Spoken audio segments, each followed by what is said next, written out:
Hi hello friends, welcome back YouTube channels. Friends, ಇವತ್ತಿನ ಲಾಗ್ನ ನಾನು start ಮಾಡ್ತಾ ಇದ್ದೀನಿ. ಇವತ್ತಿನ ಲಾಗ್ ಬಂದುಬಿಟ್ಟು ನಮ್ಮ ಬಂಜಾರ ಅಂದರೆ ನಮ್ಮ ಹೆಮ್ಮೆಯ ಬಂಜಾರ ಆಧ್ಯಾತ್ಮಿಕ ಗುರುಗಳಾದ ಸಂತ ಸೇವಾಲಾಲ್ ಮಹಾರಾಜರ ಜಯಂತಿ ಇದೇ ತಿಂಗಳ ಫೆಬ್ರವರಿ 15ನೇ ತಾರೀಕಿಗೆ ನಡೆಯಲಿದೆ. ನೋಡಿ, ನಮ್ಮ ಸಮುದಾಯದ ಜನರು ಎಲ್ಲೆಲ್ಲಿ ಇದ್ದಾರೆ ಅಂದರೆ ಸುಮಾರು 10ರಿಂದ 12 ಕೋಟಿ ಜನ ಇದ್ದಾರಂತೆ ನಮ್ಮ ಸಮುದಾಯದವರು.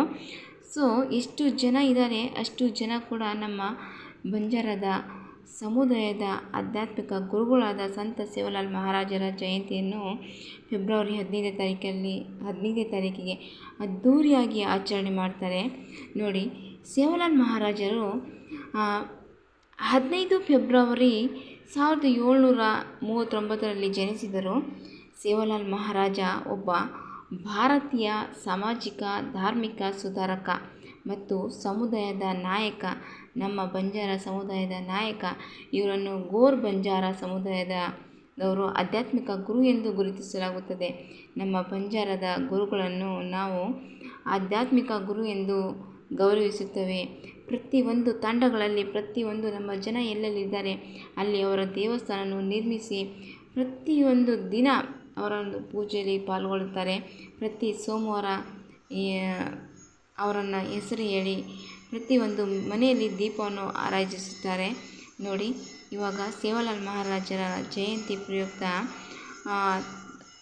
ಎಲ್ಲಿ ದೇವಸ್ಥಾನಗಳಿದೆಯೋ, ಸೇವಾಲಾಲ್ ಮಹಾರಾಜರ ದೇವಸ್ಥಾನ ಇದೆಯೋ ಆ ದೇವಸ್ಥಾನದಲ್ಲಿ ಪ್ರತಿಯೊಬ್ಬ ಭಕ್ತಾದಿಗಳು ಯಾರಿಗೆ ಮಾಲೆ ಹಾಕಬೇಕು ಅಂತ ಅನಿಸುತ್ತದೆ ಪ್ರತಿಯೊಬ್ಬರು ನಮ್ಮ ಲಂಬಾಣಿ ಜನದವರು ಮಾಲೆಗಳನ್ನು ಹಾಕಿಕೊಂಡು ಯಾವಾಗ ಮಾಲೆ ಹಾಕಿರ್ತಾರೆ ಆವಾಗ ಈ ಥರ ಹೋಮ ಮಾಡ್ತಾರೆ. ಜಾತ್ರೆ ಅಂದರೆ ನಾವು ಆ ಥರ ಜಾತ್ರೆ ಅಂದರೆ ಎಲ್ಲರೂ ತೇರುಗಳಲ್ಲಿ ಎಳಿತಾರಲ್ಲ, ಆ ಥರ ಜಾತ್ರೆ ಆಗಲ್ಲ ನಮ್ಮ ಸೇವಾಲಾಲ್ ಮಹಾರಾಜರು. ಇದೇ ಥರ ಅಲ್ಲಿ 15ನೇ ತಾರೀಕು ಅಂದರೆ ಸೇವಾಲಾಲ್ ಮಹಾರಾಜರು 15 ಫೆಬ್ರವರಿ 1739ರಲ್ಲಿ ಸುರಗೊಂಡನಕೊಪ್ಪ ಶಿವಮೊಗ್ಗ ಜಿಲ್ಲೆಯಲ್ಲಿ ಜನಿಸಿರ್ತಾರೆ. ಅಲ್ಲಿ ಶಿವಮೊಗ್ಗ ಜಿಲ್ಲೆಯಲ್ಲಿ ಸುರಗೊಂಡನಕೊಪ್ಪದಲ್ಲಿ ಇವರ ಜಯಂತಿಯನ್ನು ಅದ್ಧೂರಿಯಾಗಿ ಆಚರಿಸಲಾಗುತ್ತದೆ. ನೋಡಿ, ಈ ಥರ ಇವಾಗ ಹೋಮ ಮಾಡ್ತಿರೋದು ಪ್ರತಿಯೊಂದು ತಂಡದಲ್ಲಿ ಮಾಲೆ ಯಾರು ಹಾಕಿರ್ತಾರೆ ಅವರ ಪ್ರತಿಯೊಂದು ಊರಲ್ಲಿ ಈ ಥರವನ್ನು ಆಚರಣೆ ಮಾಡಿಕೊಂಡು ಬಿಟ್ಟೆ ಅವರು ಪಾದಯಾತ್ರೆಯ ಮೂಲಕ ಆ ದೇವಸ್ಥಾನಕ್ಕೆ ಮುಟ್ಟಲು ಆಗುತ್ತದೆ. ಎಲ್ಲಿ ಅಂದರೆ ಸುರಗೊಂಡನಕೊಪ್ಪ ಶಿವಮೊಗ್ಗ ಜಿಲ್ಲೆಗೆ ಪಾದಯಾತ್ರೆಯ ಮೂಲಕ ಹೋಗ್ತಾರೆ.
ಈ ವಿಡಿಯೋ ನಿಮಗೂ ಇಷ್ಟ ಆದರೆ ಲೈಕ್ ಮಾಡಿ, ಶೇರ್ ಮಾಡಿ ಆ್ಯಂಡ್ ಕಮೆಂಟ್ ಮಾಡಿ, ಸಬ್ಸ್ಕ್ರೈಬ್ ಮಾಡಿ ಫ್ರೆಂಡ್ಸ್. ಜೈ ಬಂಜಾರ, ಜೈ ಸೇವಾಲಾಲ್ ಮಹಾರಾಜ್ ಕಿ ಜೈ.